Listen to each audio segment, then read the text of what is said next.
ভাই আপনি যেইভাবে প্ল্যান সাজাইছেন সব ঠিক সেইভাবেই হয়েছে। আপনি আসলে একটা জিনিয়াস ভাই। মাঝে মাঝে বড় বড় যুদ্ধগুলা জয়লাভ করতে হইলে ছোটখাটো যুদ্ধগুলা ইচ্ছা করে পরাজয় বরণ করতে হয়, যাতে শত্রুপক্ষ রণকৌশল সম্পর্কে জানতে না পারে। ভাই আপনি আর তপু ভাই মিলা কেমনে এত বড় একটা প্ল্যান বানাইলেন যে কামাল আর হালিমের গড়িতে মাইক্রোফোন লাগায়া ওগো সব কথা শুনা ওগো বিপরীতে একটা প্ল্যান বানায় ফেলাইলেন।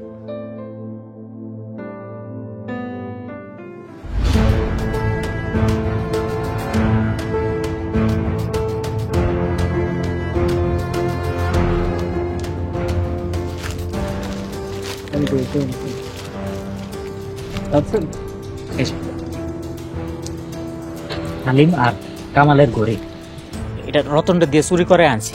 এই দুটার মধ্যে মাইক্রোফোন লাগায় ওগো সব প্ল্যান আমি আগের থেকে জানতে পারবো। ঠিক আছে, তুমি এটা পাশে আমি যে ইঞ্জিনিয়ার আছে ইঞ্জিনিয়ারকে দাও, ইঞ্জিনিয়ার মাইক্রোফোনটা লাগাতে যাও। আচ্ছা মোদি ভাই, আপনি তো গ্রামের একজন অর্ধশিক্ষিত মানুষ, আপনার মাথায় কিভাবে এত বুদ্ধি আসলো? একটা সিনেমায় দেখছিলাম এগুলো করতে, এই থেকে চিন্তা করে রাখছিলাম। তারপরে আপনারা কইলাম যে এমন কিছু করা সম্ভব কিনা, আপনিও কইলেন সম্ভব, তাই এটা করলাম। আমরা এগুলি কখনো ব্যবহার করি নাই, কিন্তু ভাই আপনি একটা জাতা ভরস হওয়ার বাইরে। আপনি এখন থেকে ওরা যা যা প্ল্যান করব সবকিছু আমি আগের থেকে জানতে পারবো। তো অগরে নিয়ে আলাদা করে আর চিন্তা করার কিছু নাই। ওদের ঘরেও তো কয়েক জায়গায় লাগাইছেন, রাইট? ঘরে বাইরে সব জায়গায় লাগানো আছে, যাতে ওগো সমস্ত প্ল্যান আমি আগের থেকে জানতে পারি। আচ্ছা বলেন তো এখন আপনার প্ল্যান কি? গ্রামে যেইভাবে আমার এই গুপ্তধন নিয়ে আলাপ আলোচনা চলতেছে, তাতে এই জিনিস বেশি দিন আমার কাছে রাখুন যাব না। তাই আমি চিন্তা করছি আমি অ্যারেস্ট হব। কি বলেন ভাই, আপনি অ্যারেস্ট হলে তো আমরা পুরো গ্যাং ফাইসা যাব। আর এমনি তো আপনাকে মারার জন্য সবাই রেডি হয়ে আছে। এই জন্যই তো এই প্ল্যান করছি। আর শুনেন, আমার বাড়িতে যে মায়েরা কাজের লোক আইছে ওই আসলে কামালের লোক। আমি কামালের ওর লোকে কথা কইতে দেখছি। এরপরে সমস্ত কোষ্টি পাথরগুলো আমি আমার বাড়িতেই না রাখবো। এই খবর নিশ্চয়ই ওই মাইয়া কামালের কাছে পৌঁছায় দিব, আর ওরা যে কোনো মূল্যে আমার কাছ থেকে এটা ছিনায় নিতে চাই। তাইলেই তো শেষ। আমিও তো ওইটাই চাই। মানে বুঝলাম না। আমার পরিবারের জীবন সংকটে আছে। বিভিন্ন গ্যাং আমারে আমার পরিবারের মাইরা কোষ্টি পাথরগুলো নেওয়ার পায়তারা করতেছে। তার আগেই যদি আমার বাড়ির থেকে ওগুলা ডাকাতি হয়ে যায়, তাইলে আমি আমার পরিবার সবাই মৃত্যু ঝুঁকির হাত থেকে বেঁচে যাব। আর যদি আপনাকে ওরা উঠে নিয়ে মাইর দেয়, তখন তো আপনি সব সত্যি কথা বলে দিবেন। তখন তো আমরা পুরা গ্যাং বিপদে পড়ে যাব। এই জন্যই আমি পুলিশ হেফাজতে থাকবো, অ্যারেস্ট হব। অ্যারেস্ট হয়ে পুলিশ হেফাজতে থাকবো যতদিন না পর্যন্ত বিপদ কাটে। আর যেহেতু আমার কাছে কোনো কোষ্টি পাথর থাকবো না, তাই আমার পরিবারও নিরাপদে থাকবে। চলেন, এখানে বেশিক্ষণ থাকা ঠিক হবে না। ভাই আপনি আসলে একটা দূরদৃষ্টি সম্পন্ন লোক। নিজের পরিবাররে বাঁচানোর জন্য আমি সবকিছু করতে পারি। ভাই সবই ঠিক আছে, কিন্তু আপনি যে ভাই রতন চোরারে দিয়ে এত কাজ করালেন, সে যদি আপনার বেমানি করতো? তেমন কিছুই না, তো গোবরে পদ্ম ফুল ফোটানোর চেষ্টা আর কি। ঠিক আছে ভাই, আজকে তাহলে আমি যাই। তপু ভাই যাওয়ার সময় বইলা গেছে আপনি যেই দিন বের হইতে চান শুধু তপু ভাইয়ের একটু আগে জানাইলে হইব, সে সব ব্যবস্থা করব। ঠিক আছে, যা তাইলে। আসসালামু আলাইকুম। ওয়ালাইকুম আসসালাম।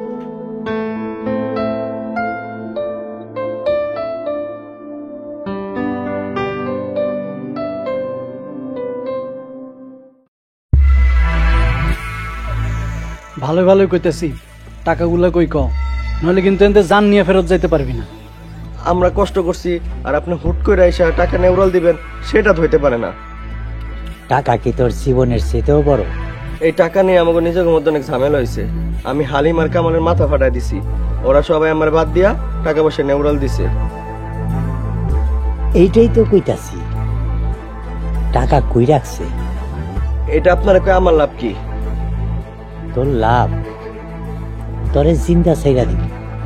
টাকা না পাইলে আমার বাইচা থেকে লাভ কি? আমার মেয়েরা ফেলান, মুই যাও টাকা দিবি না? গুলি করেন, তাও আমি আপনার ঘরে টাকার কথা কমু না। এটা তো দেখি বিরাট পাগল। আচ্ছা যা, তোর টাকার ভাগ দিব, তুই কত চাস ক। আমার অর্ধেক ভাগ দিবেন।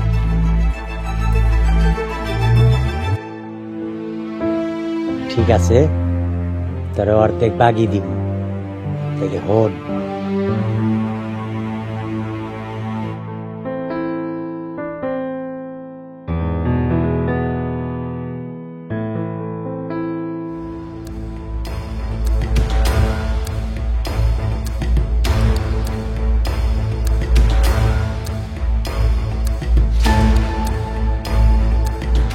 আসসালামু আলাইকুম কাকা, হঠাৎ করে আমার জরুরি তলব।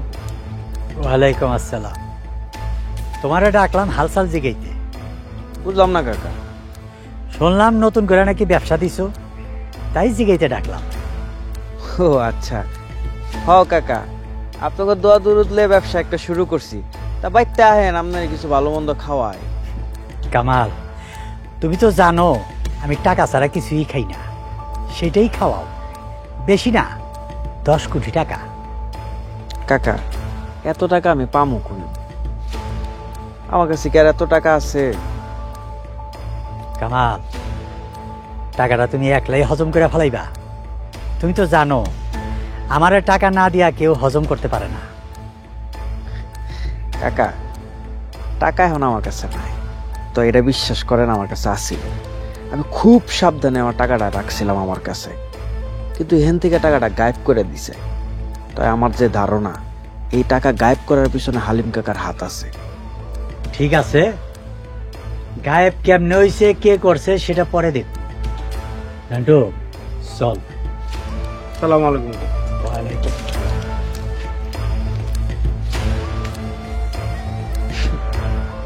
টাকা আমার, সব আমার।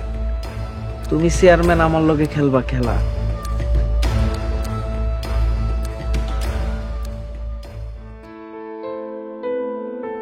আপা, হাসিম আবার চেয়ারম্যানের সাথে যোগ দিছে। হালিম আর কামাল হাসিমের বাদ দিয়ে পুরা টাকাটাই উদাও করে ফেলাইছে। খারাপ লোকের কোনো দল হয় না, যখন যেখানে লাভ দেখে সেখানেই চলে যায়। ঠিক কইছেন, হাসিম টাকার জন্য পাগলা কুত্ত হয়ে গেছে। টাকার লেগা যার কি কি করে কে জানে। হ, চেয়ারম্যান হাসিমের নিয়ে সম্পূর্ণ টাকাটাই খাওয়া ধান্দা করতেছে, কিন্তু হালিম আর কামালও ছাড়বো না। সব কুত্তা এক লগে কামড়া কামড়ি করে মরুক।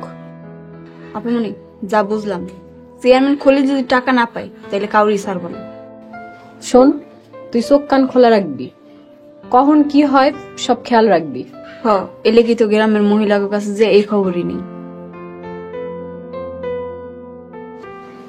আসসালামু আলাইকুম ভাবি। ওয়ালাইকুম আসসালাম। ভাবি, আমাদের কিছু টাকা লাগবে।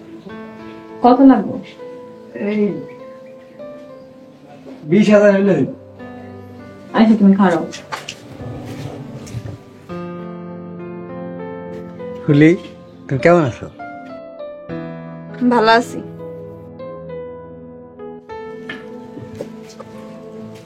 এই চলো। ঠিক আছে, দিলে আইতাছি। যাও। আপামনি, রতন চোরে মাঝে মধ্যে আপনার কাছে টাকা চায়, আপনি কোনো প্রশ্ন না করি টাকা দেন কেন? তোর ভাই কইছে দিতে, তাই দেই। আমার অত কিছু জানার দরকার নেই।